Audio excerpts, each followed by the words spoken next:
Hay un momento en la vida en que una mujer mira a los ojos a otra mujer y reconoce el miedo. Remedios llevaba 3 meses en mi casa.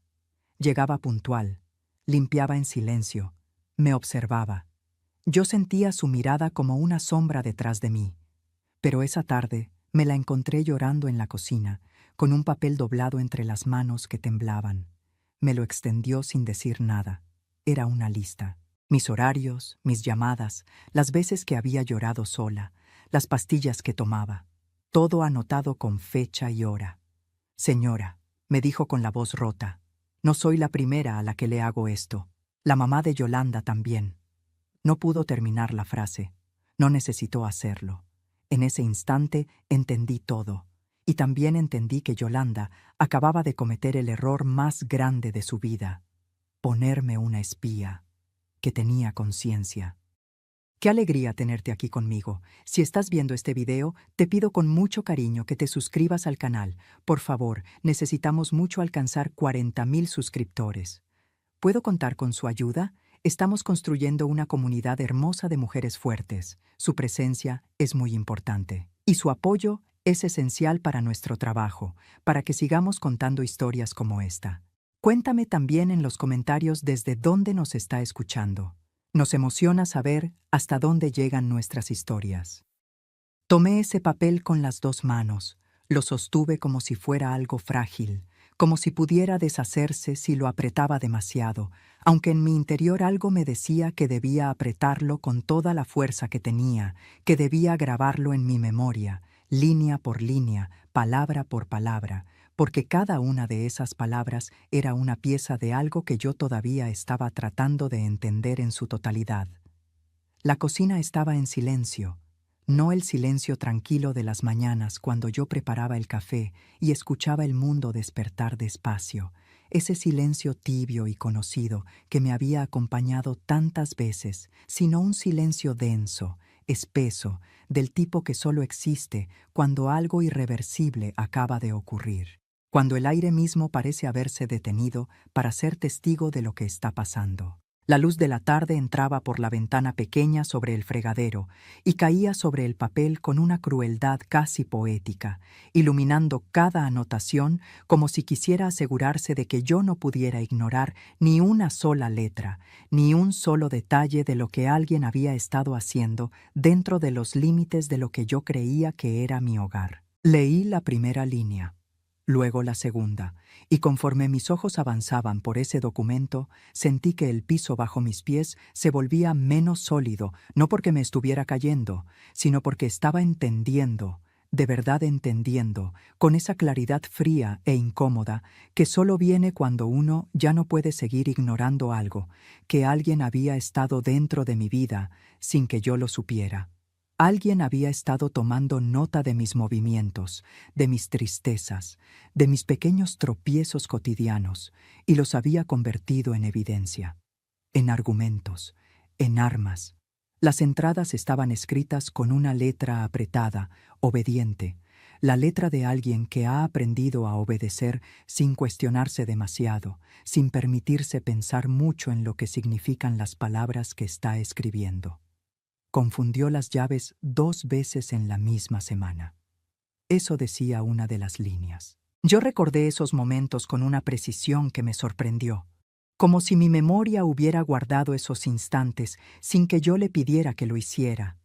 Recordé que había dejado las llaves sobre la mesa del comedor en lugar de colgarlas en el gancho de la entrada y que luego las había buscado durante unos minutos antes de encontrarlas exactamente donde yo misma las había puesto. Eso era todo. Un descuido ordinario, absolutamente ordinario, el tipo de cosa que le pasa a cualquier persona en cualquier día de su vida, sin importar la edad que tenga ni el estado en que se encuentre su mente. Pero en ese papel, escrito con fecha y con hora, parecía otra cosa completamente distinta. Parecía el inicio de un diagnóstico. Parecía el primer ladrillo de una pared que alguien estaba construyendo alrededor de mí, ladrillo por ladrillo, entrada por entrada, sin que yo me diera cuenta. Más abajo, otra línea. Lloró durante una llamada telefónica. No quiso explicar con quién hablaba. Cerré los ojos un segundo y dejé que el recuerdo llegara solo. Esa llamada había sido con una amiga de la infancia que me contó que su esposo estaba muy enfermo, que los médicos no le daban buenas noticias, que ella estaba asustada y sola. Lloré porque me dolió, porque cuando una tiene cierta edad, las malas noticias de las personas queridas ya no suenan solo como noticias, sino como recordatorios, como señales de que el tiempo pasa de verdad y de que las cosas que amamos son frágiles. Lloré también porque la extrañaba a ella, porque hacía mucho que no la veía, porque la distancia entre dos personas que se conocen desde niñas a veces duele de una manera específica que no tiene mucho remedio. Pero nadie en esa casa me había preguntado si estaba bien cuando terminé esa llamada. Nadie había tocado mi puerta esa tarde para decirme que me habían escuchado y que querían saber qué pasaba. Solo Remedios, observando desde el pasillo con sus ojos atentos, tomando nota en ese papel que ahora yo sostenía entre mis manos, con una mezcla de indignación y de algo que se parecía al dolor, pero era más frío.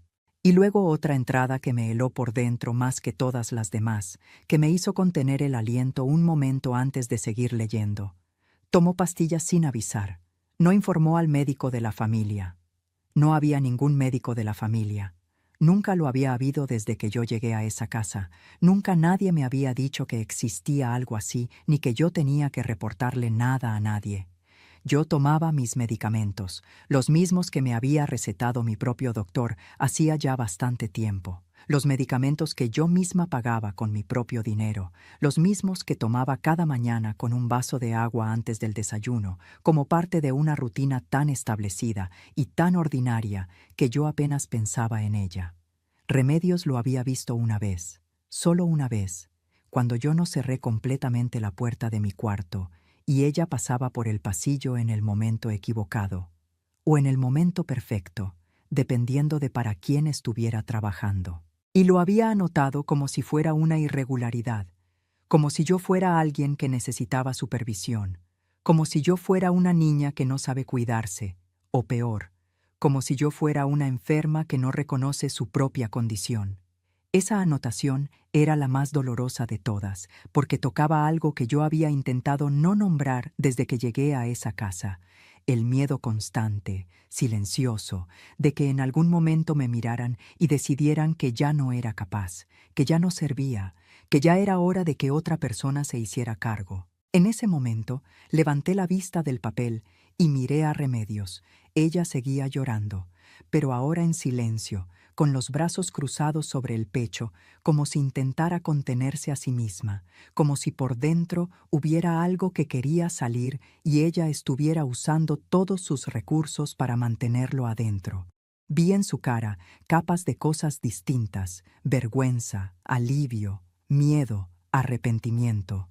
No era una mujer mala. Eso lo vi con claridad absoluta en ese momento y no me lo he cuestionado desde entonces. Era una mujer asustada, una mujer que había necesitado el trabajo con esa urgencia específica que tiene la necesidad cuando es real, y que había aceptado condiciones que ahora le pesaban en el alma con un peso que ya no podía cargar sola. Me había confesado porque no podía seguir callada. Había llegado a un punto en el que el silencio le costaba más que las consecuencias de hablar. Y eso, aunque yo en ese momento todavía estaba procesando el golpe de lo que había descubierto, era algo que yo tenía que reconocer y respetar. Le pregunté, con la voz más baja y más firme que pude sacar en ese momento, sin alzarla, sin dejar que temblara, porque sabía que necesitaba que mi voz sonara exactamente así, exactamente como sonó. ¿Cuánto tiempo más tenía Yolanda pensado espiarme? Remedios tardó en responder. Se limpió los ojos con el dorso de la mano, respiró una vez y me miró con una expresión que era mitad vergüenza y mitad alivio, como si hubiera cargado ese secreto durante tanto tiempo que ya no podía más con él, y la pregunta directa le hubiera dado el permiso que necesitaba para soltarlo por completo. Los formularios ya están completos, dijo finalmente con la voz todavía rota. Solo falta que Yolanda los protocolice, que los entregue formalmente. Todo está listo. Hubo una pausa brevísima antes de que añadiera, casi en un susurro: «El asilo ya tiene la cama reservada a su nombre». Las palabras cayeron en la cocina como piedras en un pozo profundo, ya completos, ya listos. Una cama reservada con mi nombre en algún registro, en algún archivo de alguna institución que yo no había elegido y a la que yo no había dado mi consentimiento, esperando solo que alguien entregara los papeles para que yo dejara de existir en esta casa y en esta vida como una persona que toma sus propias decisiones y vive en sus propios términos. Sentí muchas cosas al mismo tiempo, tantas que por un momento no supe cuál era la más verdadera. Un frío que empezaba en el centro del pecho y se extendía hacia afuera como el agua cuando cae en una superficie quieta, una rabia sorda y caliente que no sabía bien a dónde ir. Una tristeza que no era por mí misma, sino por todas las mujeres que habían llegado a ese mismo momento y no habían tenido a nadie que les extendiera el papel a tiempo. Y debajo de todo eso, algo más extraño, algo que tardé en reconocer porque no lo esperaba en ese momento: claridad. Una claridad absoluta y helada, como la que da el amanecer cuando uno ha pasado la noche entera sin dormir, pensando en algo. Y de pronto, cuando la luz llega, todo se ve con una nitidez que la oscuridad no permitía. Volteé hacia la ventana. El carro de Yolanda seguía estacionado afuera, en el mismo lugar de siempre, tan tranquilo y tan ordinario como cualquier otro martes. La camioneta oscura que Yolanda conducía con esa suficiencia silenciosa que tenía para todo, para entrar a una habitación, para dar una orden, para mirarme cuando creía que yo no me daba cuenta. Y algo dentro de mí se acomodó en su lugar con un clic que no hizo ruido, pero que yo sentí en todo el cuerpo. No era desesperación lo que sentí al mirar ese carro. No era el pánico desordenado de alguien que acaba de descubrir que está atrapada y no sabe por dónde salir. Era exactamente lo contrario.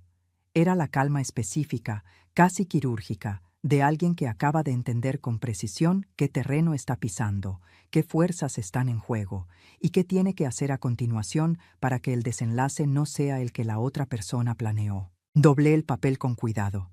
Lo doblé por la mitad, luego en 4, con la misma atención con la que uno dobla algo que sabe que va a necesitar después. Algo que no puede permitirse perder ni arrugar. Lo guardé en el bolsillo del delantal con un gesto tranquilo, casi ceremonioso. Y luego miré a Remedios, que me observaba sin entender del todo qué estaba ocurriendo dentro de mí, qué decisión se había tomado en el silencio de esos últimos minutos. Le dije con una calma que sorprendió incluso a la parte de mí que conoce mejor a Consuelo: séquese las lágrimas. Todavía la necesito trabajando aquí. El alivio en su rostro fue inmediato y visible, como cuando se afloja algo que ha estado apretado demasiado tiempo, y también algo parecido a la confusión. Ella esperaba que la despidiera, esperaba consecuencias directas y rápidas.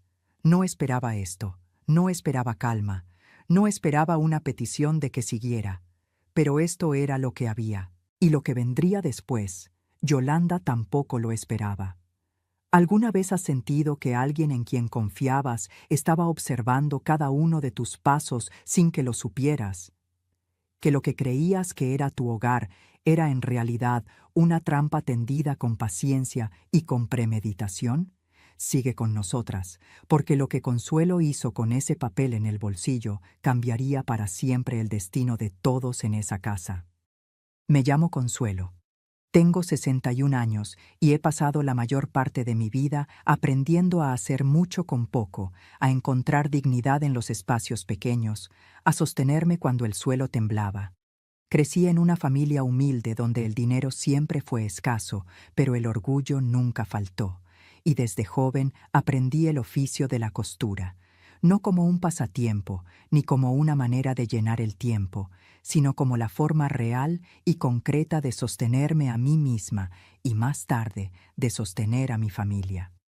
Con estas manos, callosas y firmes, cosí ropa para medio vecindario, arreglé vestidos de novia, bordé manteles para quinceañeras de familias que tenían más que yo, pero que sabían que mi trabajo valía lo que costaba. A lo largo de los años, guardé cada peso que pude de ese oficio, no por avaricia, sino por instinto, por esa sabiduría callada que aprende la mujer que sabe que el día en que necesite valerse sola, puede llegar sin avisar. Junto a mi esposo Aurelio, construí una vida pequeña pero digna, una vida que nos pertenecía a los dos y que habíamos levantado juntos desde muy abajo. Aurelio era un hombre tranquilo, de pocas palabras y muchos gestos, de los que expresan el amor siendo constantes más que siendo elocuentes. No éramos ricos, pero éramos suficientes el uno para el otro. Tuvimos un solo hijo, Rodrigo, y en él pusimos todo lo que teníamos, los dos, todo el amor y todo el esfuerzo que dos personas pueden poner en alguien. Cuando Aurelio murió de un infarto, hace ya algunos años, el mundo que yo conocía se detuvo de golpe. Me quedé sola en la casa donde habíamos vivido juntos tanto tiempo, rodeada de sus cosas, de su olor, que poco a poco fue desapareciendo de las sábanas y de los rincones, como se va la luz al final del día, de su silla vacía en la mesa que yo tardé mucho tiempo en volver a usar normalmente. Rodrigo me llamaba seguido al principio, luego menos, luego solo los domingos. Y un día llegó a visitarme y me dijo que no quería que yo estuviera sola, que era mucho tiempo por mi cuenta, que en su casa habría espacio para mí. Yo resistí, porque conozco bien a las mujeres que entran a vivir con sus hijos casados, y sé lo que les pasa, sé cómo van perdiendo espacio, primero el físico y luego todos los demás. Pero Rodrigo insistió con una ternura que me desarmó, con esa ternura específica que solo pueden usar los hijos que saben exactamente cómo llegar a su madre. «No quiero que estés sola, mamá», me dijo. Y yo cedí. Los primeros tiempos en esa casa fueron fríos, pero manejables. Yolanda me saludaba con esa cortesía distante de quien tolera algo que no eligió. Las decisiones de la casa se tomaban sin consultarme. Yo aprendí a ocupar poco espacio. Entonces llegó Remedios, presentada como alguien que vendría a ayudarme. Algo no se sentía bien desde el principio, pero no imaginé hasta dónde llegaba lo que estaba ocurriendo. Hasta esa tarde en la cocina, con el papel en mis manos y la verdad finalmente frente a mí.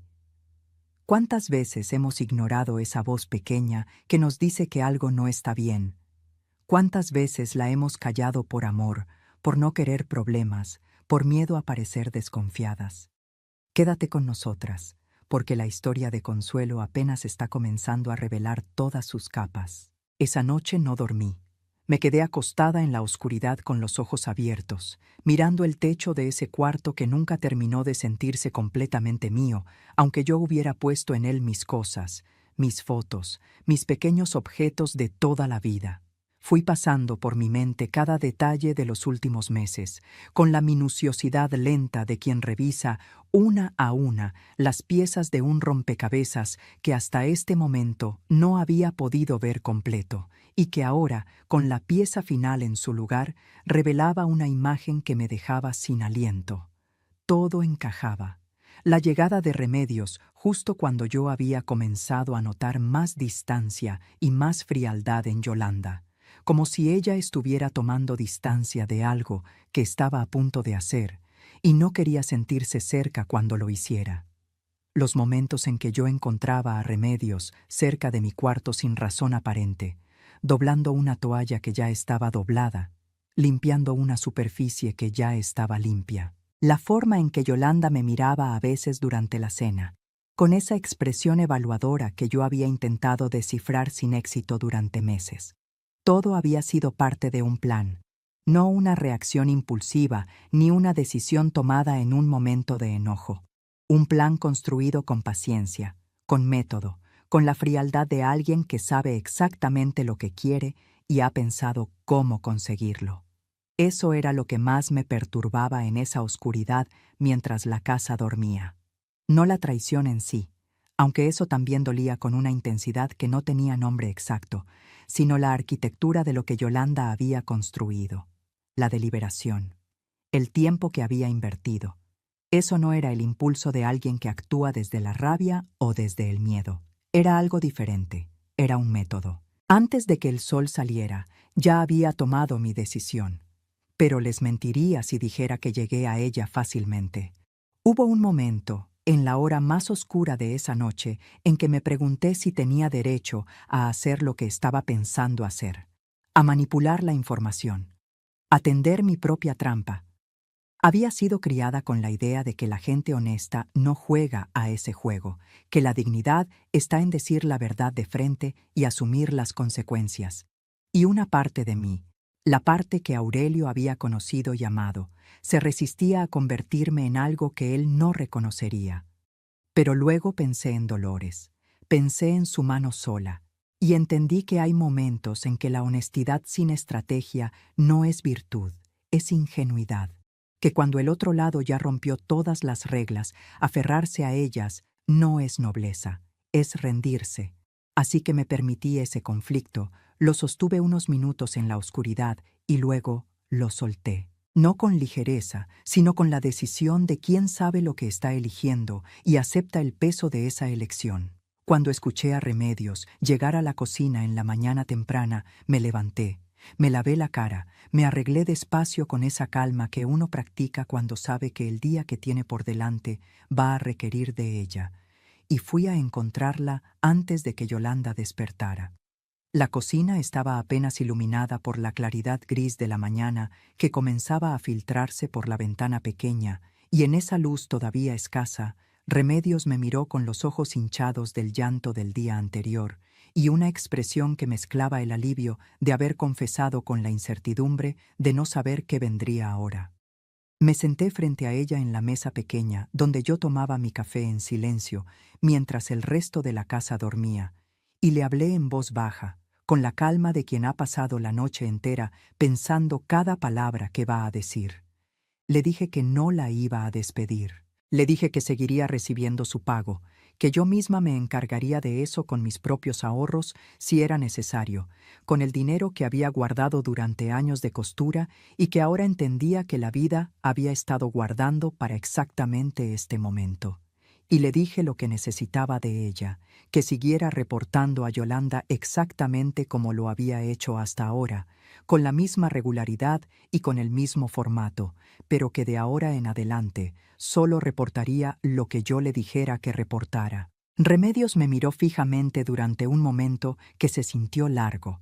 ¿Y si Yolanda se da cuenta?, me preguntó con una voz que todavía cargaba el miedo de la noche anterior. No se va a dar cuenta, le dije, porque vas a seguir siendo la misma Remedios de siempre, con la misma rutina, con la misma actitud, solo que ahora vas a trabajar para mí. Hubo un silencio breve pero significativo.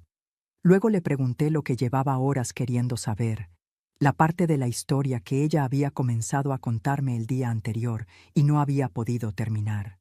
Le pregunté por la madre de Yolanda.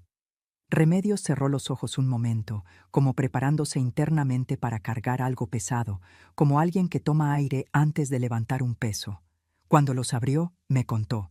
La madre de Yolanda se llamaba Dolores. Era una mujer mayor, viuda también, que había vivido con Yolanda y su primer esposo cuando Yolanda todavía estaba en ese matrimonio anterior, antes de Rodrigo, antes de esta casa, antes de todo lo que yo conocía de ella. Remedios había trabajado en esa casa también. Y me confesó algo que se le había quedado clavado todos estos años, que en aquella primera vez no entendió del todo lo que estaba haciendo, que Yolanda le había dicho que era para proteger a Dolores, que la señora tenía episodios de confusión, que los reportes eran para ayudar al médico a llevar un seguimiento. Remedios era más joven entonces, necesitaba el trabajo con una desesperación que no le dejaba espacio para preguntar demasiado.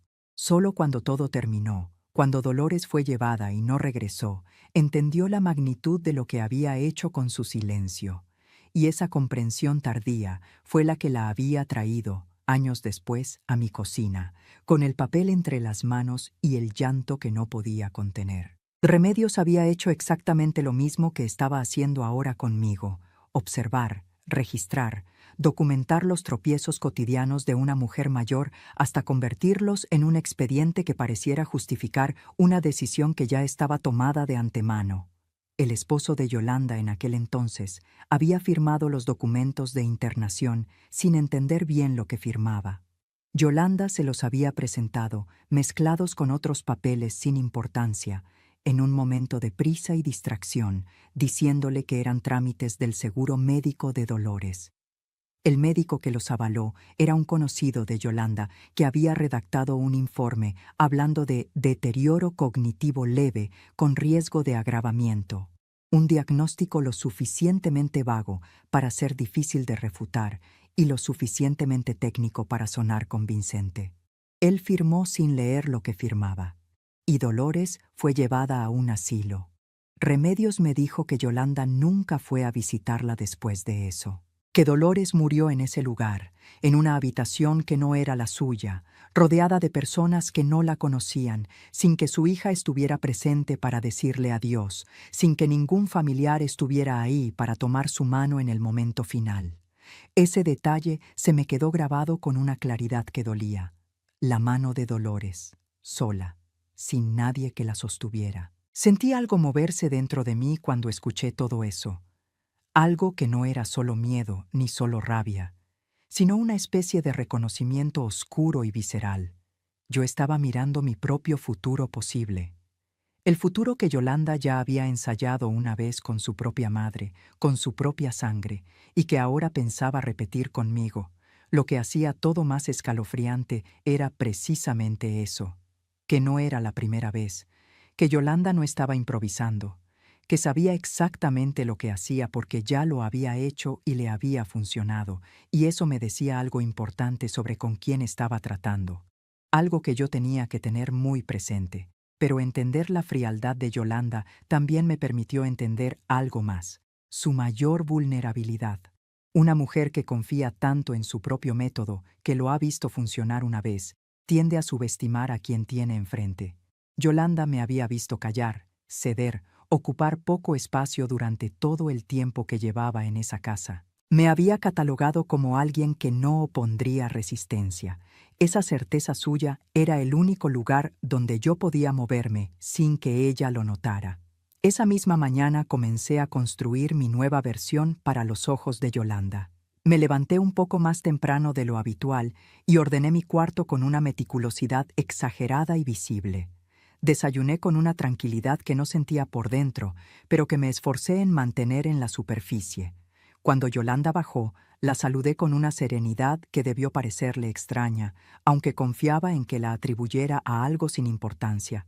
Y le pedía Remedios, en un intercambio rápido, cuando Yolanda estaba en otra habitación, que en su próximo reporte describiera a una mujer organizada, serena, lúcida, sin ningún comportamiento que pudiera ser señalado como problemático. Era el primer movimiento de un juego que Yolanda no sabía que había comenzado. Y mientras tanto, guardaba dentro de mí, con cuidado de no dejar que se me notara en el rostro ni en el cuerpo, toda la información que Remedios me había dado. La usaría, a su tiempo, con precisión. ¿Alguna vez te has visto obligada a actuar con calma cuando por dentro estabas ardiendo? ¿A construir una sonrisa sobre un dolor que nadie podía ver? Hay mujeres que aprenden eso con los años, no porque quieran, sino porque la vida no les dejó otra opción. Sigue con nosotras, porque Consuelo apenas comenzaba a mover las piezas del tablero. Si te está gustando esta historia, por favor, asegúrate que ya estás suscrita al canal. Necesitamos mucho alcanzar 40,000 suscriptores. ¿Puedo contar con su apoyo a nuestro trabajo? Los días que siguieron fueron una especie de teatro sostenido, una actuación que yo representaba desde adentro hacia afuera en cada momento de cada día, y en la que nadie en esa casa sabía que estaba ocurriendo. Me moví por los espacios de esa casa con una calma que no sentía, pero que había decidido habitar como si fuera una segunda piel, como si fuera mía de verdad. Organizaba mis cosas con un cuidado visible y consistente, mis medicamentos en fila ordenada sobre el tocador, mi ropa doblada con precisión, mis llaves siempre en el mismo gancho a la entrada, sin variación ni descuido. Respondía con paciencia cuando me hablaban. No perdía nada, no confundía nada, no lloraba donde pudieran verme. Era la imagen exacta de lo que Yolanda no necesitaba que yo fuera. Una mujer estable, organizada, presente en sí misma, sin ninguna grieta visible por donde pudiera colarse una justificación para lo que ella estaba planeando. Y Remedios reportaba exactamente eso, con la puntualidad y la consistencia de siempre. Al principio, Yolanda no dijo nada directamente, pero yo la observaba también, con la misma atención callada y sostenida con la que ella me había estado observando a mí durante meses, y podía ver en su rostro que algo le incomodaba. Había una pequeña arruga entre sus cejas cuando me miraba a veces durante la cena, un gesto apenas perceptible de desconcierto, como cuando uno espera que algo ocurra y no ocurre, y no sabe bien cómo reaccionar ante esa ausencia. Esperaba que yo le diera material, que me equivocara en el momento equivocado, que me confundiera, que llorara, que hiciera alguna de esas cosas que ella ya tenía catalogadas en su método, y yo no lo hacía. Una tarde escuché desde el pasillo, sin buscarlo, una conversación entre Yolanda y Remedios. Yolanda hablaba con voz baja pero tensa, con esa tensión contenida de alguien que está acostumbrado a no perder el control, pero que está siendo empujado hacia ese límite. Necesito que seas más específica, le decía. Lo de la semana pasada no me sirve. Necesito cosas concretas, ¿entiendes? Algo que se pueda documentar. Remedios respondió algo que no alcancé a escuchar con claridad. Y luego Yolanda añadió con una frialdad que me recorrió la espalda de arriba abajo. Si no puedes darme lo que necesito, tendré que buscar a alguien que sí pueda. Era una amenaza directa.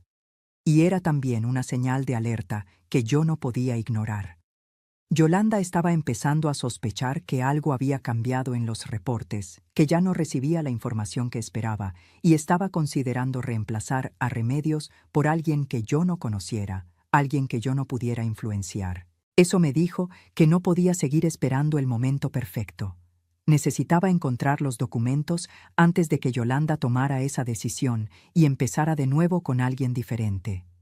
Esa noche hablé con Remedios cuando la casa estaba quieta y Rodrigo y Yolanda ya se habían retirado a su cuarto. Le expliqué lo que necesitaba. Ella sabía dónde Yolanda guardaba sus papeles importantes. Lo había notado en distintos momentos durante el tiempo que llevaba trabajando en esa casa. Era un cajón en el escritorio del cuarto que Yolanda usaba como oficina personal, siempre cerrado con una llave pequeña que ella guardaba en su bolso. Remedios me explicó que no sabía de ninguna copia de esa llave, pero que en cierta ocasión había visto a Yolanda abrir ese cajón justo antes de salir deprisa, y en el apuro había notado cómo Yolanda deslizaba la llave detrás del cuadro que colgaba sobre el escritorio antes de abandonar el cuarto, como si lo hiciera por instinto, sin pensar en que alguien más pudiera estar mirando.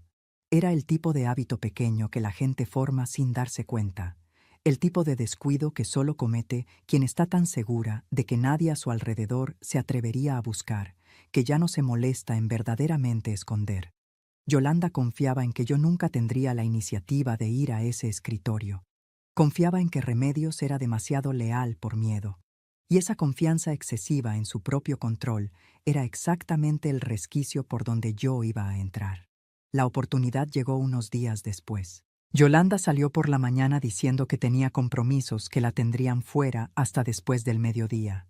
Rodrigo estaba en el trabajo. La casa era nuestra. Fui al escritorio con Remedios.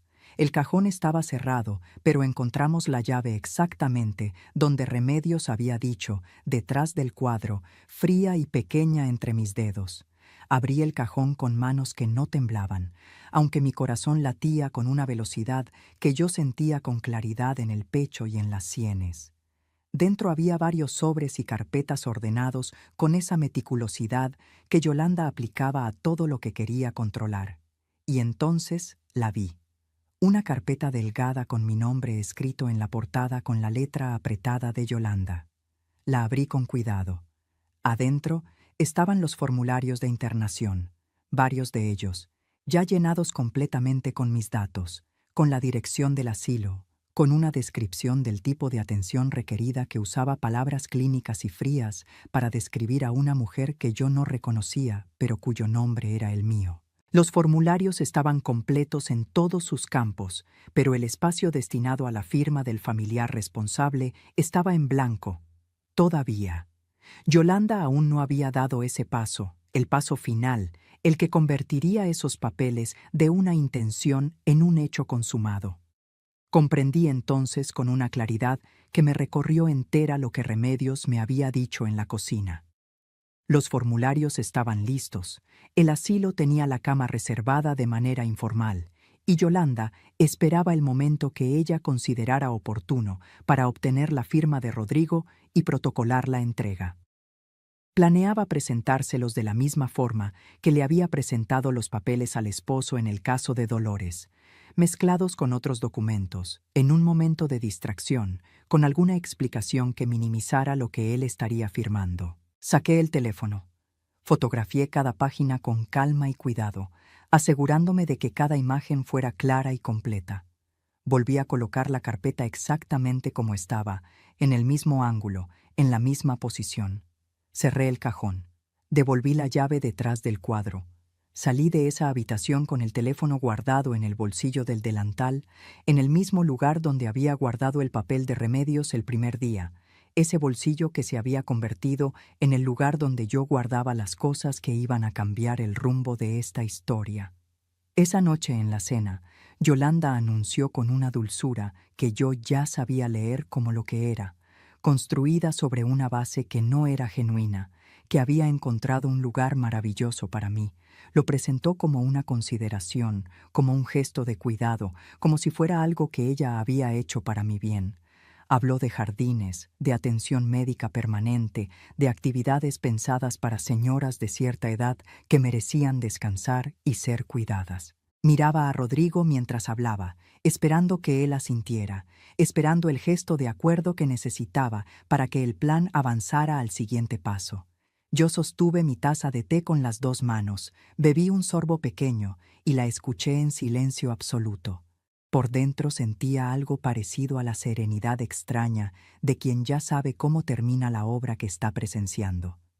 ¿Alguna vez sintieron que alguien intentaba tomar decisiones sobre su vida como si ustedes no pudieran tomarlas? ¿Que las trataban como si ya no tuvieran voz ni criterio propio? Cuéntenme en los comentarios si alguna vez vivieron algo parecido. Quiero leerlas. Pero no se vayan, porque lo que pasó en esa mesa esa noche es algo que ninguna de nosotras va a olvidar fácilmente. Rodrigo no asintió. Eso fue lo primero que noté, y supongo que también fue lo que desconcertó a Yolanda, porque ella había construido ese momento, esperando una respuesta diferente, esperando que la arquitectura de su plan se sostuviera con naturalidad como siempre se había sostenido. Rodrigo la miró con una expresión que no era de acuerdo ni de rechazo, sino de genuina y completa confusión, la confusión de alguien que no tiene el contexto para entender lo que le están diciendo, porque ese contexto no existe para él. ¿De qué estás hablando?, le preguntó. Su voz era tranquila, sin agresión, la voz de alguien que verdaderamente intenta entender algo que no tiene ningún marco de referencia en su memoria. Yolanda sostuvo su sonrisa un momento más de lo natural, un segundo de más que a mí me resultó visible, aunque quizás no lo fuera para Rodrigo. Del lugar que te mencioné, Rodrigo, el que vimos juntos. Rodrigo frunció el ceño con una lentitud que decía que estaba buscando en su memoria ese recuerdo y no lo encontraba porque no estaba ahí. Yo no he visto ningún lugar contigo, dijo. Nunca hablamos de esto. El silencio que siguió fue diferente a todos los silencios que había habido antes en esa mesa. Era un silencio activo, lleno de tensión que se podía sentir en el aire, como se siente la presión antes de que llegue la lluvia. Yolanda cambió ligeramente el ángulo de su cuerpo en la silla, un ajuste pequeño, pero que yo leí como lo que era. Alguien reposicionándose porque el terreno se había movido bajo sus pies. Dijo con una calma más estudiada, más construida que la anterior. Claro que sí, Rodrigo. Fue hace algunas semanas. Estabas cansado. Es posible que no lo recuerdes con claridad. Rodrigo la miró durante un momento largo, con esa quietud específica que precede a las respuestas importantes, las que uno tarda en decir porque sabe que van a cambiar algo. No lo recuerdo porque no ocurrió, dijo. Y esta vez su voz tenía un filo que yo no le había escuchado dirigido hacia ella antes, algo diferente de la paciencia habitual con que Rodrigo navegaba las conversaciones difíciles con su esposa. Yo no dije nada todavía. Sostuve mi taza, bebí un pequeño sorbo y esperé. Rodrigo siguió presionando, con esa firmeza nueva que yo no le había visto antes. Le preguntó directamente de qué institución se trataba, quién la había contactado a ella, cómo había llegado a ese lugar sin mencionárselo ni una sola vez. Yolanda intentó responder con generalidades, con desvíos, con la suavidad hábil de alguien que sabe manejar una conversación. Pero Rodrigo no cedió. Cada respuesta vaga que ella daba era recibida con otra pregunta más concreta, más directa. La tensión en la mesa fue creciendo con cada intercambio, como cuando se tensa una cuerda que uno sabe que en algún momento va a ceder. Yolanda se levantó de la mesa con una determinación que pretendía ser tranquila y dijo que iba a buscar algo, que cuando Rodrigo lo viera entendería. Escuché sus pasos ir hacia el cuarto del escritorio con esa pisada firme que tenía cuando creía que tenía el control de la situación. Escuché el cajón abrirse. Hubo una pausa. Luego escuché sus pasos de regreso, ligeramente más rápidos, con una energía diferente a la que se había ido. Volvió a la mesa con la carpeta en la mano y la abrió frente a Rodrigo con una seguridad que todavía intentaba sostener, aunque algo en la comisura de sus labios estaba más tirante de lo normal. Le extendió los formularios. Rodrigo los tomó, los leyó. Sus ojos recorrieron las páginas despacio y luego se detuvieron en un lugar específico, en donde estaban sus datos como responsable, y hubo una quietud en él que yo reconocí de inmediato. No era la quietud de alguien que acepta lo que está leyendo, sino la quietud de alguien que está procesando la magnitud de lo que tiene en las manos. Levantó la vista hacia Yolanda. La miró de una manera que yo nunca le había visto mirarla en todo el tiempo que llevaba conociendo a mi hijo casado con esa mujer, con esa profundidad que tienen las miradas cuando algo fundamental ha cambiado. Y dijo con una voz que salió muy despacio, muy baja, muy clara, con esa claridad específica de las palabras que se dicen una sola vez y no necesitan repetirse: Yolanda, yo nunca firmé esto, ni firmaré. El silencio que siguió a esas palabras fue el más completo que he escuchado en mi vida. El tipo de silencio que existe cuando algo que ha estado construyéndose en secreto durante mucho tiempo se derrumba de golpe en un instante, y el derrumbe es tan súbito que tarda un momento en volverse real para todos los que lo presencian. Yolanda intentó hablar. Comenzó a decir algo sobre que Rodrigo no estaba viendo lo que necesitaba ver, que ella solo quería lo mejor para todos, que a veces las familias tenían que tomar decisiones difíciles con amor. Pero las palabras le salían sin el orden habitual, sin la fluidez cuidada que siempre tenía, como si el guión que había preparado no contemplara este momento exacto y ella estuviera improvisando sin red. Rodrigo no la dejó terminar. Nunca voy a firmar nada que decida el futuro de mi madre sin que ella lo elija, dijo, y ahora su voz tenía la firmeza de alguien que ha dicho algo que no tiene vuelta atrás. Fue entonces cuando saqué mi teléfono del bolsillo del delantal. Lo puse sobre la mesa con cuidado, con la pantalla encendida, mostrando las fotografías que había tomado días antes en esa misma casa.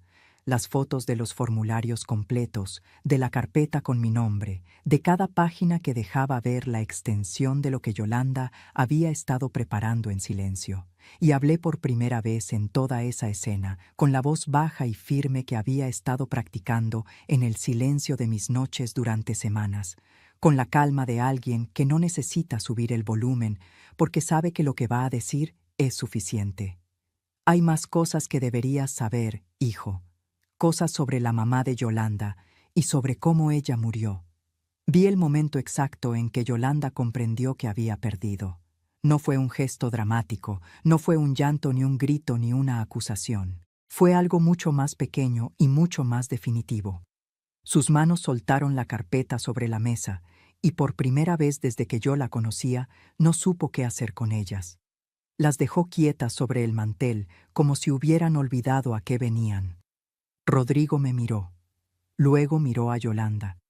Y en ese movimiento de sus ojos, de mí hacia ella, estaba contenida una pregunta que él no necesitó hacer en voz alta porque la respuesta ya empezaba a formarse sola en el silencio que lo rodeaba todo.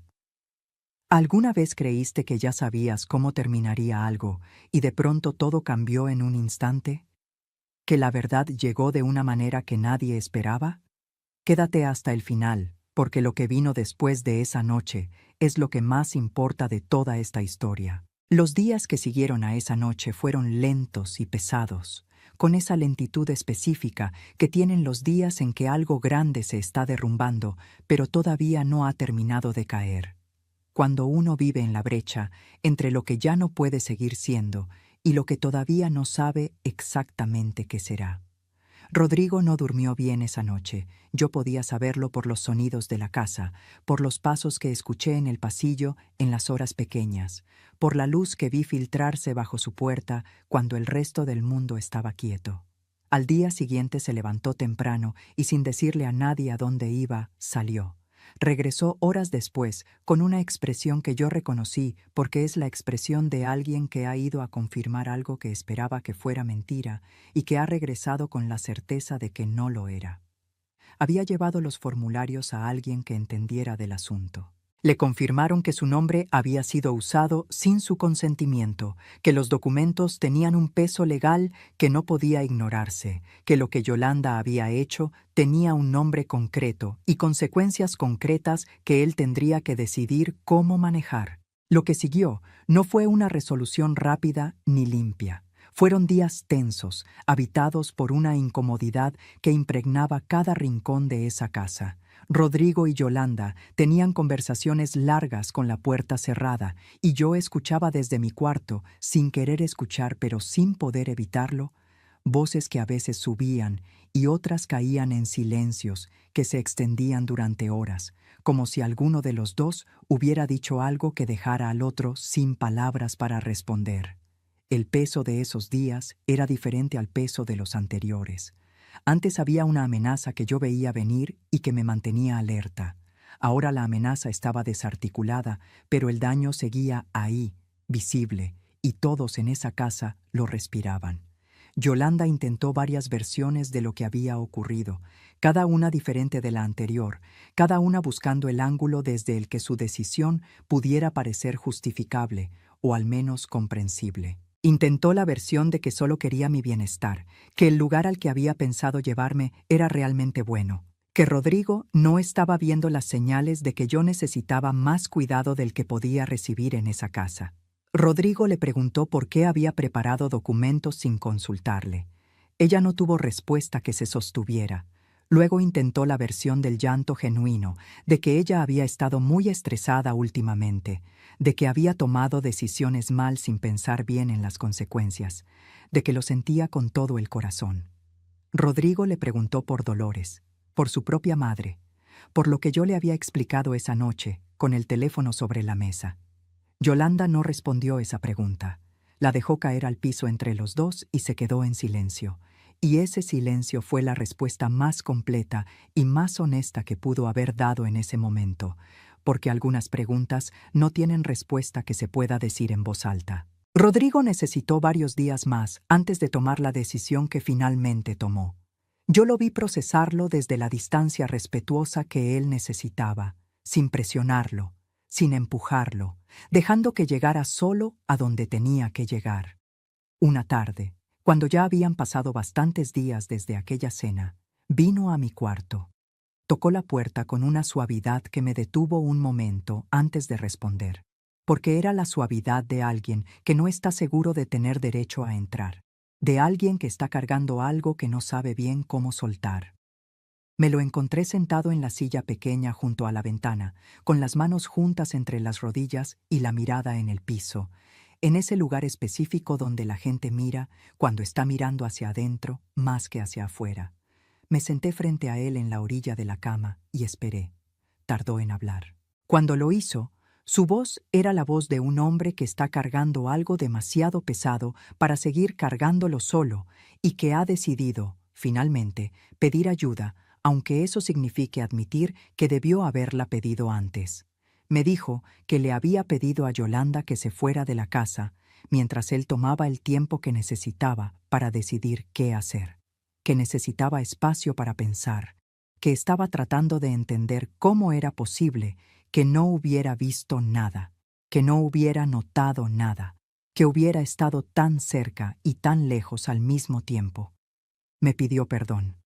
No con palabras grandes ni con frases elaboradas que buscaran cubrir mucho con pocos gestos. Me lo pidió con esa sencillez rota que tienen los perdones verdaderos, los que vienen del lugar donde duele reconocer que fallaste a alguien que no merecía ser fallado. Yo lo miré durante un momento largo. Pensé en todo lo que había vivido bajo ese techo desde que llegué, en los silencios de Yolanda que llenaban los cuartos como un clima que nadie nombraba pero todos respiraban. En las noches que había llorado sin hacer ruido para no incomodar a nadie, para no ser más peso del que ya sentía que era. En las veces que había recogido mis cosas del lugar donde las había dejado, porque alguien las había movido sin preguntarme, como si los espacios que yo ocupaba fueran prestados irrevocables. Pensé en los meses que había vivido siendo observada como un problema a resolver, catalogada en ese papel frío como una mujer que confunde llaves y llora sola, sin que nadie me preguntara cómo estaba de verdad. Pensé en la noche en que Remedios me entregó ese papel y en todo lo que había tenido que hacer para llegar hasta este momento. Y luego miré a mi hijo, que estaba ahí, frente a mí, con los ojos húmedos y las manos quietas, y me permití decirle lo que necesitaba decir, no para herirlo, sino porque el perdón verdadero no puede construirse sobre mentiras de cortesía. No voy a fingir que no me dolió, Rodrigo, le dije. Me dolió que no preguntaras, que no notaras, que yo necesitara volverme estratega dentro de la casa de mi propio hijo para protegerme. Él no intentó defenderse. Recibió esas palabras con la quietud de quien sabe que son verdad, y que lo único que puede hacer con la verdad es sostenerla. Entendí entonces que el amor no desaparece solo porque alguien nos falle, pero también entendí que el amor honesto no esconde la herida para que el otro se sienta mejor. Lo abracé con esa fuerza específica que solo tienen las madres cuando saben que su hijo necesita más de lo que puede pedir con palabras. Y no fingí que no había habido dolor, porque sí lo hubo, profundo y real y con nombre propio. Pero tampoco dejé que ese dolor fuera la última palabra entre nosotros, porque él no era el enemigo, nunca lo había sido, y eso también era una verdad que merecía ser sostenida. Unos días después llegó el momento de despedirme de Remedios. Llegó un día común, sin anuncio, con esa naturalidad que tienen los momentos que importan cuando uno no los dramatiza. Le entregué su pago, el doble de lo acordado, en un sobre cerrado que puse entre sus manos con las dos mías, sin prisa, sin discurso. Ella lo sostuvo sin abrirlo y me miró. Le di también una carta que había escrito a mano la noche anterior, con esa letra apretada y firme con la que había cosido tantas cosas a lo largo de mi vida, la letra de alguien que sabe que las palabras importan y que por eso no las desperdicia, pero tampoco las escatima cuando son necesarias. En la carta le decía que su valentía había cambiado el rumbo de una historia que podría haber terminado de manera muy diferente para mí, que había hablado cuando hubiera sido mucho más fácil y más seguro guardar silencio, que había elegido la conciencia sobre la comodidad y que eso no era poca cosa, que no iba a olvidar lo que había hecho. Remedios leyó la carta ahí mismo, de pie en la puerta, con la luz de la mañana cayendo sobre las páginas. Cuando terminó, tenía los ojos brillantes y una expresión que yo reconocí como la de alguien que ha llevado culpa durante mucho tiempo y acaba de recibir permiso para soltarla. Nos abrazamos. Fue un abrazo breve pero verdadero, del tipo que no necesita durar mucho tiempo para decir todo lo que tiene que decir.